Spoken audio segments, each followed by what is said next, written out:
Caffeine and Questions number 14 or whatever it is, 14, 15. I haven't done this in like 6 months. So I decided to jump. It's actually Christmas Day. Already did this once, already filmed it once, but I went through the questions one by one and it jumped me back and forth, back and forth. So I tried to organize it so you wouldn't be so bored. And you'll still be bored, but at least you're bored in an orderly fashion, right? Yeah, haven't done this for a little while, and I'll get. So, question: where have you been? I've been right here. I haven't been on social media that much because honestly, I was burned the fuck out on social media. Not that I worked very hard at it, but it's kind of exhausting. But it's not the only thing I do. It's a small part of what I do right now. I'm working as a guerrilla chief at Robin Sage, which is part time as a contractor. I'm working as a sniper instructor for Marine Corps Special Operations for their sniper course, part time contractor. I teach law enforcement sniper courses periodically. I run civilian open enrollment classes. I do Zoom calls. I do private training, actually, quite a bit of private training. So, social media at the bottom of that is not a huge priority for me now. But if you're running a business and you tap out on social media, then you're dead in the water. You have to kind of work at social media in order, because you could be the best trainer in the world. Not that I'm saying I'm not, but if nobody knows who you are, then you'll never fill classes. You'll never get anywhere. So, kind of last couple of months, I've been taking a hard look at it on whether or not I want to keep doing it or not, and I was pretty much going to tap out, shut all social media down, and stop doing training. But kind of a couple of things stopped me. I have a ton of gear. I have spotting scopes and tripods and kestrels and all the freaking gear for teaching long range. But one of the other things that stopped me was I actually like teaching. I really enjoy teaching. I do a lot more teaching now than I do shooting.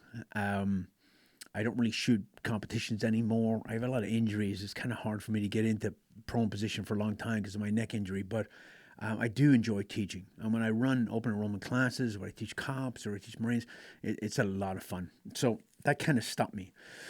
So now I'm at a crossroads. So if I'm going to push into this in 2025, I have to make a couple of changes, right? I need to step up a little bit on social media. And the reason I've been very, very reluctant in the past is because, like, if I have a good idea for a video, I can go on YouTube and there's 20 other videos there. And sometimes it's some guy in his basement with crap lighting and crap sound, and he has 500,000 views. It's friggin' maddening. So social media is essential for me. Now, just because you're on social media doesn't have to mean you're a tool bag on social media, because there are a lot. And I'll get into that in a minute, but this whole veteran bro vet thing has run its freaking course. And people are starting to realize that a lot of these guys are full of crap and full of themselves. And one of the most annoying traits to me is arrogance. And in Army Special Forces, it's not the norm. In MARSOC, not the norm, right? But on social media, it absolutely is, because people are drawn to that. So here I am trying not to do what everybody else is doing, and trying not to be a douchebag, but trying to run a business. I have right now, obviously this is on YouTube or the podcast, but I use Instagram, Facebook, not really much. When I post on Instagram, it goes to Facebook as well. And I use the podcast to push people to YouTube, trying to use YouTube to push them to the website, and try to sell training or holsters or a few other bits and pieces. Not really much. I am not sponsored by anybody, because to me, I've been offered, if I have advertiser, if I have sponsors and all that, number one, I will never push gear that I don't believe in. But it makes me have a commitment. If I have to do a podcast once a week, it's pressure, and I gotta step up, right? It's the same thing if you have to post on social media every day, or you have to do a video every week, then you end up just making crap up, right? And when I worked for the company I used to work for, it was like every day you do a post on Instagram, you do 7 stories a day. Well, if you do that, you're going to end up posting garbage. Pictures of your freaking dinner. I mean, whose life is real?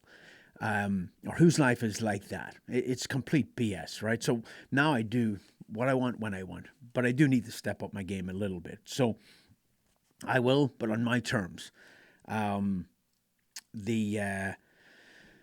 monetization on YouTube. Monetization on YouTube is peanuts, right? It's not much at all. You need a lot of views. You need to be freaking grand thumb. But I mean, he does a lot of gun stuff. And I'll give you an example because I just looked it up. I have a video on my YouTube of Kirsten shooting a PKM machine gun. And that has 24,000 views. And it's made $3.83. Because when you monetize, if it's a gun video, they cut it down to nothing. Okay? So people are like, oh, you're monetizing because there's ads on your thing. It wouldn't pay for the gas to get to the range. So that's where I've been. I've been at this kind of crossroads. I was about to shut it all down, but I'm going to give it another try, and I'm going to try to step my game up a little bit. All right. All right. Let me take it one category at a time here. Robin Sage. So a lot of questions about Robin Sage. Obviously, I did a post on Instagram. There's a picture of me and my daughter there. Picture of me and my daughter. My daughter, questions. Is she going to go in the military? She's already in the military. She's Army Reserve. She's military police. She went into military police because she didn't know geographically where in the state she was going to be living. And MPs are everywhere. They're on every base. So she's been in there. She went to a PSD course, and she's been to the Middle East twice. She's done 2 back-to-back deployments on a PSD detachment for a general. She's kind of like me in a lot of ways, and she really enjoyed it out there. And it was great for me to have her there, because obviously I missed a lot of her childhood when I was deployed all the time, and it was really, really cool. Difference between a role player and the students at Robin Sage. So I'm not going to do a whole other video on Robin Sage. If you go back and look at the video Guerrilla Warfare in Pineland, that's what Robin Sage. And anything I put out is open source. I never give away any information that is not already out there. So Robin Sage is the culmination exercise for Green Berets going through the qualification course. So they come in, they go to selection, they go to small unit. Sometimes the phases change, but they go to small unit tactics, and then they go to their MOS phase, either an officer or weapon sergeant, engineer, medic, or communications sergeant. When you're done with that, they go to SEER school, survival school, and then they go to Robin Sage, culmination action. And then when they're done, they get a Green Beret, and then they go to language school. That's the way it is right now. It changes all the time. But it's the culmination exercise. And they go in behind enemy lines and train a guerrilla force. I'm the chief or the leader of the guerrilla force in Robin Sage. And there's like 14 lanes out there. The lane I'm in is kind of up by Liberty in North Carolina. So that's the basic premise of Robin Sage, and they run like 4 classes a year, I think. And the students are there to learn how to deal with an indigenous force, build rapport, train, assist, advise, and accompany this force while conducting unconventional warfare. Pretty cool exercise. Did any of the students recognize you? Or I don't know. I talked to them after. Obviously, I'm enrolled the whole time, so they can't say hey, because I'm not me. But at the end, I did go in after the whole exercise, and I talked to them for like an hour. Nobody said that, so I assumed they didn't. That class from Robin Sage is going to graduate on the 23rd of January, so I'm going to go to their graduation. It'll be really cool to see them, and I'll probably go to all the graduations from now on if I'm working Sage. All right, that's Robin Sage. Moving on. What does the next year look like for you? All right, so again, back to the social media stuff. I teach mostly long gun stuff, right? Long range shooting. I do have some law enforcement classes lined up. And with law enforcement, I teach sniper stuff as well, but I don't teach that to civilians. I just teach shooting. I have been thinking about running some pistol classes. I've talked to Kirsten Morgan about it, just for women, right? Because it's kind of an untapped market. And some women are very comfortable shooting on the range with men. A lot of them don't want to go there and line up with 25 guys with their battle belts on and their hat on backwards, shooting hundreds of rounds into the dirt, right? They want to be trained And I've done a video before about the difference between training people and facilitating training. If I'm just there running drills, you can do that yourself, right? So I wanted it to be a very instructional course. I want to teach it and teach it at a beginner level, moving up to concealed carry. And then I'd like to integrate some scenario type stuff with sims or airsoft guns. Obviously, completely separate from the range, with completely separate guns, make sure they're all unloaded and all that, safe, safe, safe. So I think that's what's needed. Um, I'm looking at that right now, but yeah, Kirsten Morgan would be a big piece of that. Kirsten's a phenomenal instructor. She was 12 years law enforcement in Charlotte, which is a violent city, and she was on the SWAT team for 7 years. And she's probably one of the best firearms instructors I've ever seen. If you want private training with Kirsten, at Rose K Bar is her her Instagram, and at kirsten.overmatch@gmail.com. We'll put it down below, is her email. Just while I'm on that, somebody asked about recommendations for plate carriers for small females. I've reached out to Kirsten. She didn't know the answer for me right away, but she's going to look it up. So just email Kirsten or hit her up on Instagram and ask her, and she will know, because she is a small female and she wore body armor for years. Next category, prepping. I get a bunch of prepping questions. How do you stage your gear? How much water do you have on hand? EDC bag, get home bag, bug out bag, all that stuff, right? When I worked for the company I used to work for, I kind of lived that life, and I did that a little bit. I don't do that. I'm not a prepper. I don't have time. I don't have money. And I don't have the space in my house to have a massive amount of storage. Now, I'm not saying it's wrong. I'm not saying it's not needed. I'm just saying I don't do it, right? I got guns and bullets and skills. There are many, many ways that things can go bad. There's a book I listened to on tape called The End is Just the Beginning. And it's not a doomsday apocalypse thing, but the guy just lays out all these things, like the shipping lanes and all these things that could go wrong in the future. I live in Southern Pines, North Carolina. Between Southern Pines, Whispering Pines, and Pinehurst, probably the safest area in America. It's all active duty and retired special forces and Delta Force operators. I think we'd be okay. Depending on where you live, like if you live in a big city, you should have a plan to get out of there. I think I would take it differently. Now, if I had money and I had land and I had a farmhouse or something, I probably would have some stuff stored up and kind of put aside. But I don't do that stuff anymore. I don't carry a rifle in my car. I carry a handgun. Oh, I think there was a question about that. I carry Glock 19 because that's what we had in SF, and that's what I carried for years and years and years. Now I have this. This is a SIG 320 Legion. That's the holster that we have on our Kydex is Kydex, but you want to support us, we sell these holsters. This is a phenomenal gun, but I'd love to carry it every day, but good Lord, it's too freaking big. It's like I have a submachine gun on my hip if I put it on. I wore it the other day, but it's a really nice gun.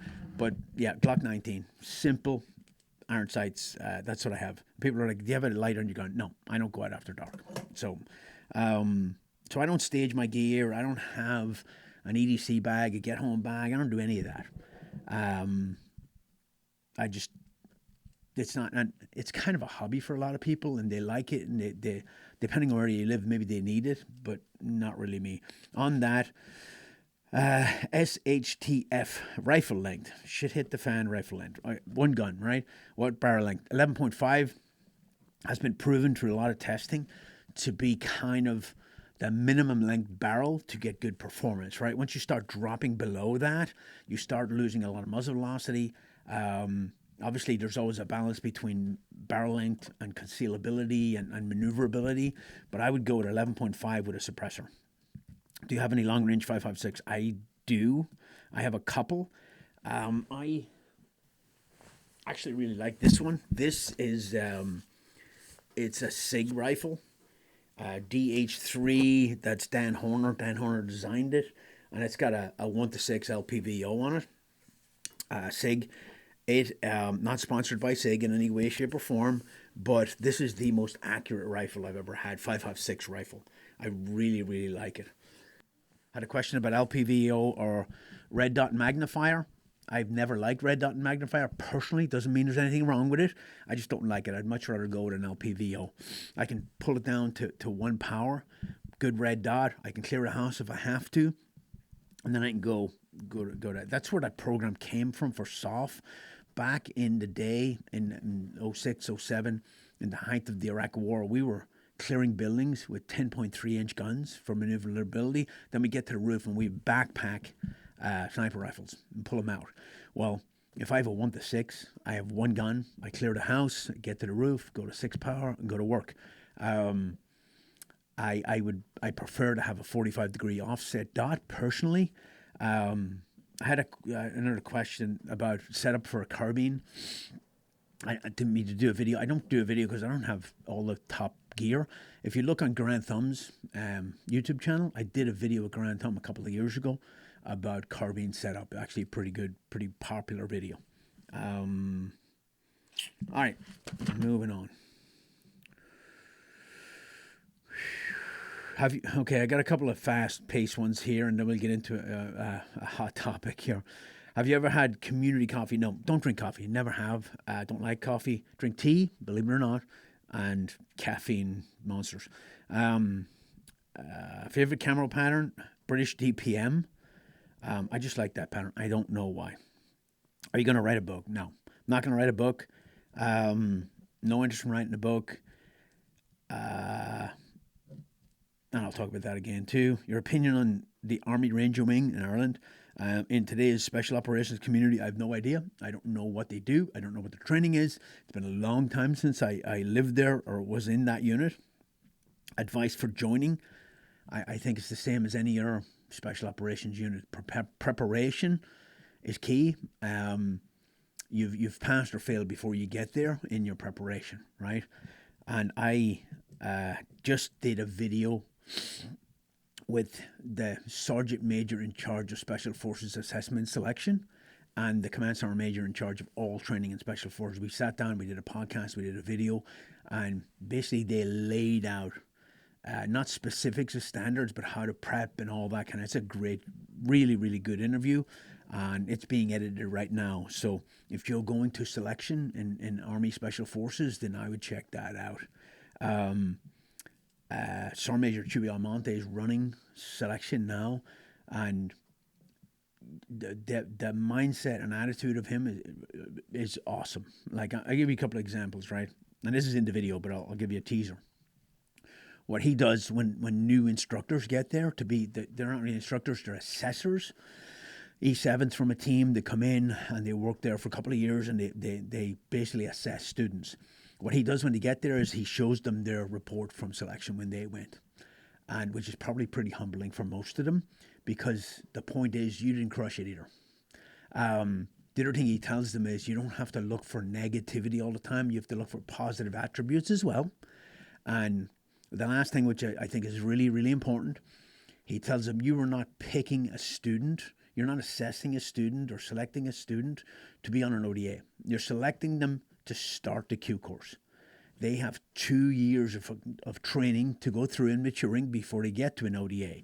So it used to be like that. It used to be like, oh, I wouldn't want that guy in my team. Well, that guy has 2 more years of training before he gets to an ODA. So you're not picking a guy to be on an ODA. You're picking a guy to start the Q course. Different mindset. And I love those 3 things. But check out that video. It should be up soon. Could you talk about the 375 Shy-Tex for extreme long range? Never used it, never shot it, not in the Army inventory. I've used a lot of other extreme long range rifles, but that one I have never used. Should police officers go through a Robin Sage-like exercise before graduating? That would not make any sense. That's not what they do. I think police officers their training is fine for what they do. Now, I think where police officers are let down by the community and the government or whatever is, I would like to see, look, I was in special operations most of my life. We would be, even when I was deployed in Iraq during combat, if we were going out on missions every night, but if we had a night where we didn't go out, we trained. We were constantly training. It's not like we went to training and then we were done. And it's like that with cops, I think, unless they go to SWAT.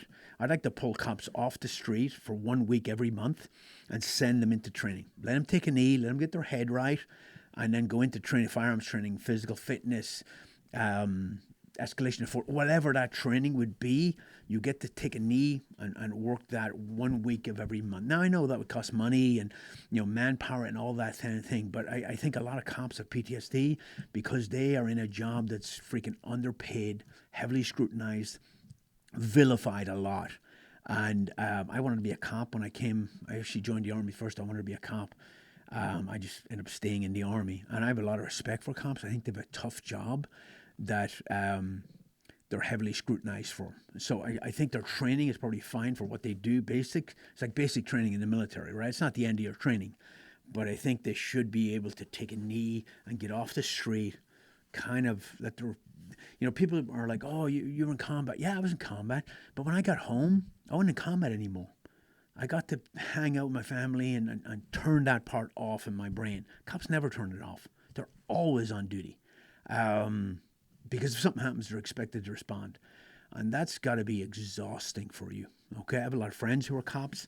And I get a lot of respect for them. So I'd love to see that. Never going to happen because people don't want to put the money into it.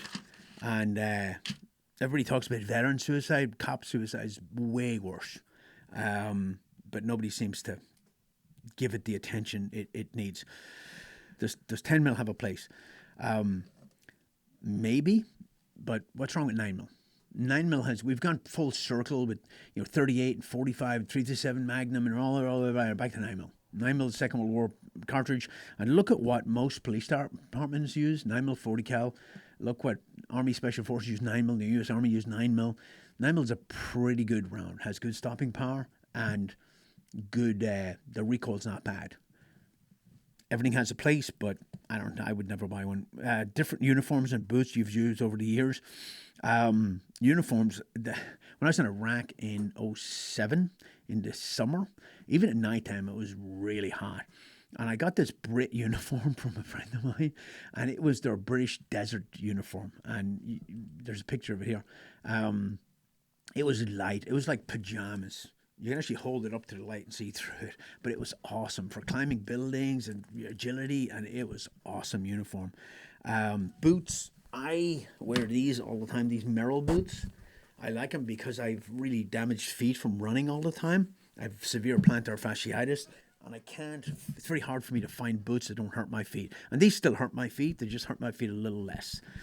When I was going out to Robin Sage, it was really rainy and muddy because it's winter, and my wife bought me these really expensive high-end boots. She got them at Tractor Supply. These Caterpillar boots, and they were awesome because I really needed them in the heavy mud. These Merrell boots would have got destroyed. So she bought these boots in Tractor Supply. They weren't high-end and they weren't expensive, but these were really, really good. I'm a pretty simple person. I don't need brand names. Don't care. It's funny, when we tested gear in SOCOM, when I worked for First Mod, like we were testing backpacks and stuff like that, we would take the tags off them because we wanted people to test them for their capability and not for their brand name, because people have these preconceived notions. Oh, I want Patagonia, I want Tierra, you know what I mean? No, test it to its capability. Officers, have you known any officers who resigned their commission and become enlisted? There are some. One of the guys that works with Sage with me, he runs the underground. He was an officer and resigned his commission, was enlisted, and then became a warrant officer. So why they do that? If you as long as you understand, like officers come in, lieutenants, college degree, go to OCS or West Point, whatever military academy, and then they come in as a second lieutenant. And then you go to platoon, you're a platoon leader, and then you get promoted, and you become the XO, and then the company commander. But there's a window in there before your company command time. If you want to be a special forces officer, you have a small window to make that happen. But then let's say you go in as an 18 Alpha, you become an officer in Special Forces, and you become an ODA commander for 2 years, and then you're done. The rest of your career is pretty much in a leadership, not on the ground with the guy's role. And that's where guys don't like it. A lot of them get out after being a captain, being an ODA commander, to go to federal law enforcement or something like that. Some go to CIA. But there are some who resign their commission, go back to being enlisted. I think they make them an E6, and they go back to a team, and they're like, hey, let's go. So it does happen. It takes a massive pay cut. and you are obviously your pension is not going to be as good, but hey, we all make decisions. What good is money if you're miserable? Have you had to handle selfish or underperforming peers in the past? Absolutely, I have. In special forces too. And how do you handle it? It drives me to do better, right? The when you're among a bunch of underperformers, to me, the worst thing you could do is stoop to their level. And a lot of people do that. They're like, well, I'm not getting no credit for what I'm doing. And this guy's a shitbag and he does nothing. And I'm just going to shitbag out. I can't do that. It's not in my DNA. So I would work harder. And I would PT harder. And I would work longer hours. And I would bust my ass because I wanted to separate myself from them. They motivated me in the way that I did not want to be like that. That's how I dealt with it. Was it hard to join the U.S. military? I did whole podcasts on this before. You need a green card, join the U.S. Army. I was lucky enough to get a green card through a lottery system. But I did spend 6 years in the infantry because I was not a U.S. citizen. I joined with a green card, became a citizen, and you cannot go to special operations if you're not a U.S. citizen. You won't pass the background check. Are you going back on Cleared Hot with Andy Stump? I like Andy, good dude. I had a good chat with him. Not going, I mean, I wasn't offered, but what would I talk about? I mean, I'm not going back to talk about the same thing I already talked about. And the kind of sick of talking about myself a little bit. MOA or mil for hunting doesn't matter. MOA and milrad are just units of measure.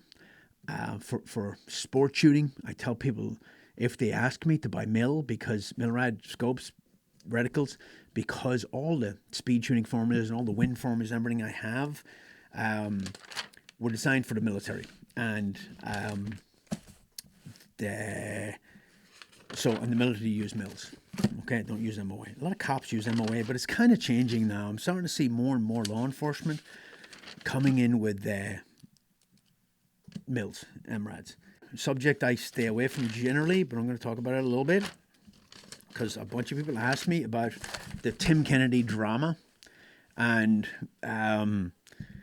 so I've met Tim a couple of times. Don't know him. Not a friend of mine.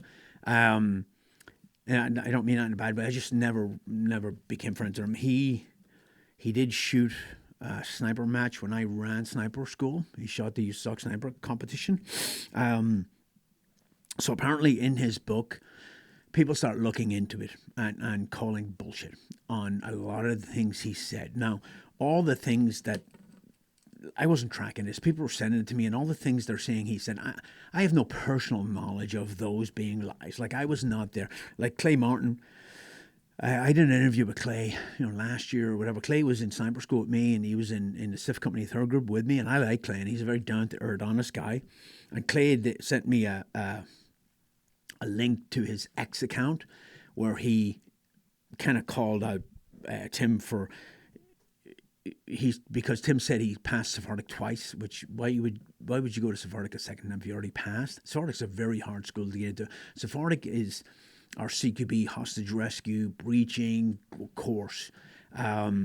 It's difficult to get to, so why would you go twice? But Clay was in. The reason Clay called him out is because Clay was in Sephardic with him the first time, and Clay was saying you didn't pass because I was there and you failed the stress test and they retested you and you failed it again. So that's bullshit, right? So I have no personal knowledge of it, but guys like me and the guys on the Anti-Hero podcast who are calling Tim out now, it's very, very easy for us to read stuff, having spent our whole life in special, and know if it's bullshit, right? It's very obvious. If you say you used a 408 ShyTac in combat, that's a lie. There is no 408 ShyTac in the U.S. military inventory. Why would you lie about that? Why would you not just say the one we actually used, right? And some of a lot of the other things that were said that I know I can see right through it. So again, back to social media. This whole special operations Brove thing is fucking sickening. It's done to death, and it's not just him. It's a lot of people. Most of the main people that are out there, if they're not outright lying, they're exaggerating to an extreme level. I've heard stories told about missions that I was on that were awesome missions, big gunfights, but you don't need to embellish it because it was already awesome. So that's where every time I looked at this stuff, it would pop up on YouTube, and I'd be like, "Don't recommend this channel. Don't recommend this channel," and it was really annoying, right? So I'm glad somebody's calling these guys out, and it's very, very easy to see through. So I told the story before, but I'll tell it again. When I was working for the company I used to work for, and they were making that transition from a training company into a marketing company, they wanted to raise all the profiles of the people in the company, right? Or at least certain members. So they brought in a marketing company, same marketing company that built some of these Brovet special operations influencer guys, right? And they took us up to this cabin in the mountains, and they had a big roaring fire behind us, and they had like fucking 3 cameras and lights on us and everything. And the boss went in and did an interview that he was very, very good at, and then they put me in there.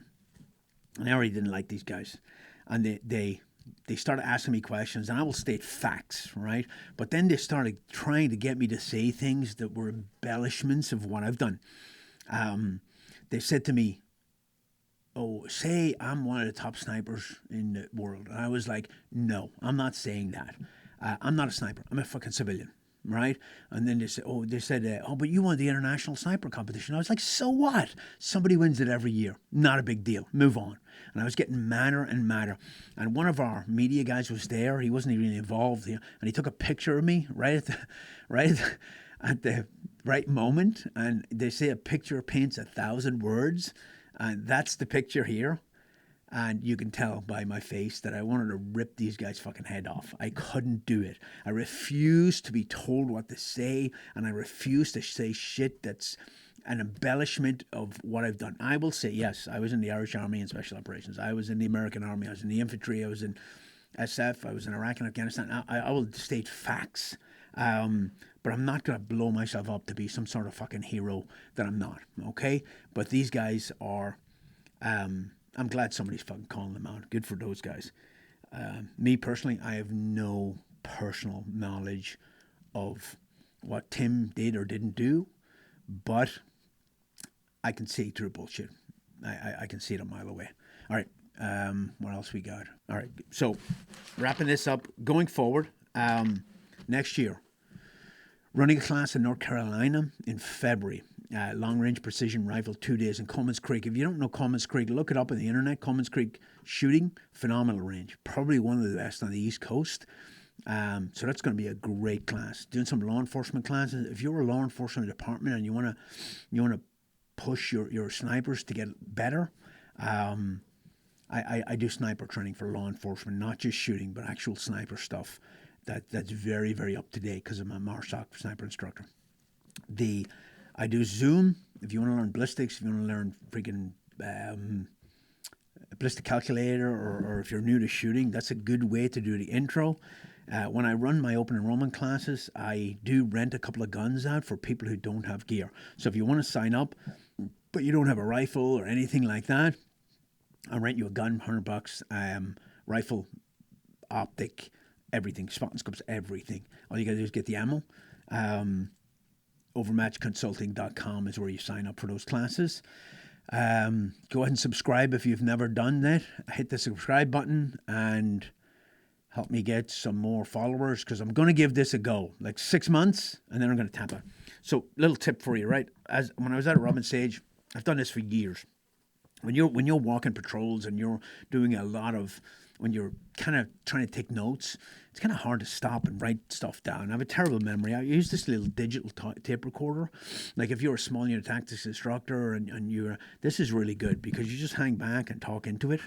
And then later on that night, you put earphones on and you write the main points down and delete the things. So these little digital tape recorders are great for instructional stuff. If you look in that picture I put up of me and my daughter, she has this on her gun. This is the old M68 reflex sight that the Army issued back in like 2000 maybe. The Army buys a lot of crap, but this is a great little optic. They really got this one right. It's made by Endpoint. It's a very simple dot. It's not a holographic sight, which had all kinds of problems like the EOTech, but this was a really, really simple product that just worked. And I have a couple of these. I really, really liked it. I don't know why. I just had that sitting there. All right, guys. Hey, if you're staying with me, which you probably didn't, thank you. And I appreciate you guys sending in the questions. I appreciate you guys hanging in there. I want to do more training. I'd like to do breakout again, which is the kind of 1 week scenario based training I did when I worked with the company I used to work for. It's a big commitment for me because I have to book facilities and stuff, and I just don't have the capital. And then if it doesn't sell, then I'm gonna lose a couple of grand that I don't have. So it's very, very kind of risky for me. But it was a phenomenal exercise. It was a great training event. People loved it. And I mean, we did cool stuff. They got to hit an aircraft with airsoft guns and retake it and rescue hostages and freaking shoot machine guns and drive cars and do pit maneuver and all kinds of stuff. So I'd love to do that again. People who know me have probably never heard me say I'm good at anything, but I'm pretty good at being a G chief, I think. Scenario training, kind of. Because as a G chief I'm back to Robin Sage, but as a G chief at Robin Sage, I'm not there to tell you, hey, do this, do that, right? These students, these Americans don't work for me, I don't work for them. It's kind of a codependent relationship, but I'm there to nudge them and bump steer them into the right course of action, right? Hey, you might want to think about this. I would do this. Have you thought about this, right? And that comes from a lot of experience. And to be a G chief, I think you have to be a master sergeant or above in special forces. And G chiefs get fired all the time, believe it or not. But really looking forward to doing that again. And if you want to be, I did a previous video. If you want to be a role player, that is possible. And then if you want to help me out with, if you have land and stuff like that, then there's a way to do that. But really enjoying it. So that's what's looking at right now. If you want training, especially if you're a wife, Rosie Kabar, awesome trainer, great instructor, and that you can do private training or you can set up a group and she will do that for you. Okay, guys, until the next time, thanks, bye.